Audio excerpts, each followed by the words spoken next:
மன்மதனோட அம்புகளால கோவத்தோட சிவன் கண்களை திறந்தாருங்கிறதோட போன எபிசோட் முடிச்சிருந்தோம். இன்னைக்கு எபிசோட்ல கோவத்தோட மகாதேவர் கண்களை திறந்து பார்த்ததுமே மன்மதன் ரொம்ப பயந்து போய் அவரை கும்பிடுறான். மகாதேவர் சொல்றாரு, உன்னை மறந்துட்ட, நான் இந்திரேஸ்வரன், அதாவது 5 இந்திரியங்களுக்கும் ஈஸ்வரனா இருக்கவன். என்னுடைய அனுமதி இல்லாம எனக்குள்ள எந்த எண்ணங்களையும் நீ விதைக்க முடியாது, ஆசைகளை விதைக்க முடியாது. இது தெரியாம பெரிய தப்பை செஞ்சுட்ட, பெரிய குற்றத்தை செஞ்சுட்ட அப்படின்னு சொல்லி நெற்றிக்கண்ணை திறந்து அவனை எரிச்சு சாம்பலாக்கிறாரு. இது எதுவுமே தெரியாம பார்வதி அப்பதான் கண்களே திறந்து பாக்குறாங்க. இப்போதான் சிவனும் பார்வதியும் கவனிக்கிறாரு. இவங்க 2 பேருக்கு நடுவுல இப்பவும் நெருப்பு தான் இருக்கு. பார்வதியை பார்த்ததுமே சதியோட நினைவுகள் மகாதேவருக்கு வருது. அவர் கண்களை கண்ணீரோட சதி அப்படிங்கிறாரு. நடந்த நிகழ்வு எதுவுமே தெரியாம ரதி குகைக்குள்ள இப்பதான் வந்ததுமே மகாதேவரை வணங்குறா. இப்போதான் பார்வதியும் சிவனும் 2 பேருமே என்ன நடந்ததுங்கிறத ரியலைஸ் பண்ணிட்டு ரதிக்கு என்ன பதில் சொல்றது அப்படிங்கறது தெரியாம திகைச்சு போய் பாக்குறாங்க. இந்த இடத்துக்கு இப்ப நாராயணனும் வந்துட்டாரு. ரதியும் தன்னை அறிமுகப்படுத்திக்கிறா. நான் ரதி,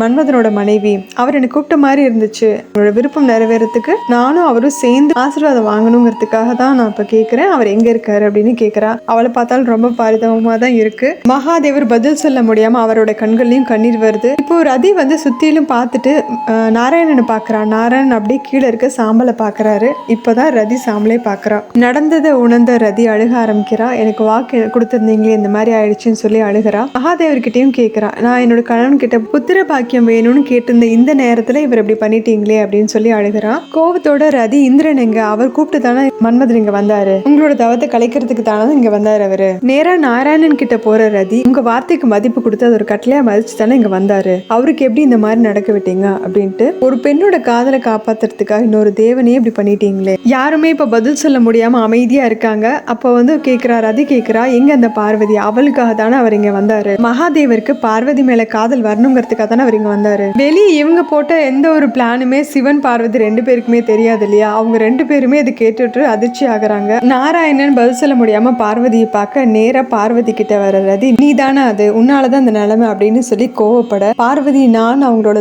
விளக்கத்தை சொல்ல முயற்சி பண்ணாலும் ரதி கேட்கிற நிலைமையில இல்ல. பார்வதியை பேசவும் விடல. உன்னோட காதலை காப்பாத்துறதுக்கு வந்தவருக்கு இந்த நிலைமை ஆயிடுச்சு இல்லையா, நீ உயிரோட இருக்கணும், சுவாசத்தோட இருக்கணுங்கிறதுக்காக தான் வந்தாரு, அவருக்கு இந்த நிலைமை கொடுத்துட்டீங்க, எல்லாத்துக்கும் நீ மட்டும்தான் காரணம் அப்படின்னு ஆக்ரோஷமா ரதி கத்திக்கிட்டே, இன்னைக்கு தான் அவர்கிட்ட ஒரு வரம் கேட்டிருந்தேன். நான் அவரை மாதிரி அழகும் கம்பீரமும் உள்ள ஒரு குழந்தைய பரிசு பெத்தெடுக்கணும் அப்படின்னு நான் அவர்கிட்ட வரம் கேட்டிருந்தேன். ஆனா அதை இல்லாம இன்னைக்கு பண்ணிட்டீங்கல்ல அப்படின்ட்டு எல்லா நேரங்களும் என்னோட கனவுல நினைவுல எல்லாத்துலயும் ராமதேவனே கணவனா நினைச்சு அவருக்கு உண்மையானவளா நான் இருந்திருக்கேன். அது உண்மை நாள். அவருடைய மரணத்துக்கு எனக்கு நியாயம் வேணும் அப்படின்னு கேட்கிறா. அது இல்லாம பார்வதி கிட்ட, உன்னாலதான் இந்த நிலைமை வந்திருக்கு, அவர் இழந்திருக்கேன், என்னோட உலகமே இருண்டுருச்சு அப்படின்னு சொல்லிட்டு நான் உன்னை சபிக்கிறேன் அப்படின்னு ஆக்ரோஷமா கோபப்பட்டு சொல்றா. மகாதேவரையே மணந்துக்கு கூடிய பாக்கியம் கிடைச்சாலும் குழந்தை பெற்றெடுக்கிற பாக்கியம் கிடைக்காதுங்கிற சாபத்தையும் பார்வதிக்கு ரதி கொடுத்துட்றா. எதுவும் பேச முடியாம எல்லாரும் அதிர்ச்சியில பார்த்துட்டு இருக்காங்க. இதோட இந்த எபிசோட் முடியுது. அடுத்த எபிசோட்ல பார்க்கலாம். நம்ம சேனல் லைக் பண்ணுங்க, ஷேர் பண்ணுங்க, சப்ஸ்கிரைப் பண்ணுங்க, பெல் பட்டனை பிரஸ் பண்ணுங்க. தேங்க்யூ.